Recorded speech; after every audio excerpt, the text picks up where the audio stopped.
Қаракөл көліне келіп отырмыз. Бұл көл ерекше қорғалатын табиғи аумақтар қатарына жатады, яғни Қаракөл қаумалына. Сонымен қатар негізгі орнитологиялық аумақтарға жатады Қазақстанның.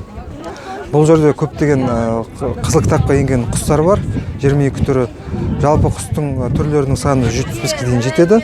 Яғни олар күзгі және көктемгі миграция кезінде ұшып өтетін құстар бұл жерде демалады. 2-3 күннен бастап 2-3 аптаға дейін және ары қарай кете береді оңтүстікке қарай. Құстардың бір бөлігі бұл жерде қыстауға қалады.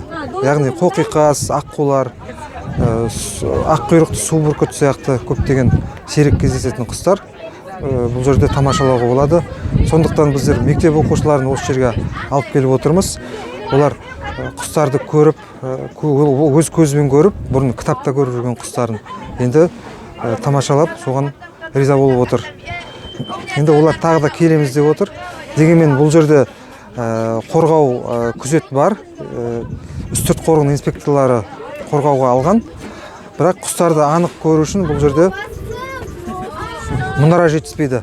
Яғни оларды байқап қарау үшін мұнара болса, ол тіптен бұдан да жақсы болар еді, жақыннан көріп. Және бұндай жағдай болса, яғни туристер жиі келіп тұратын болса, браконьерлікті болмас еді.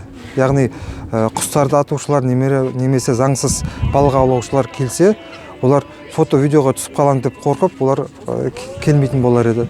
Сонымен қатар сырттан келетін демалушылар да заңсыз келіп, бұл жерде демалып, өзінен кейін қоқыстар тастап кетушілер де өкінішке орай кездесіп тұрады. Бұндай жағдайларға да жол бермеудің бір амалы деп ойлаймын.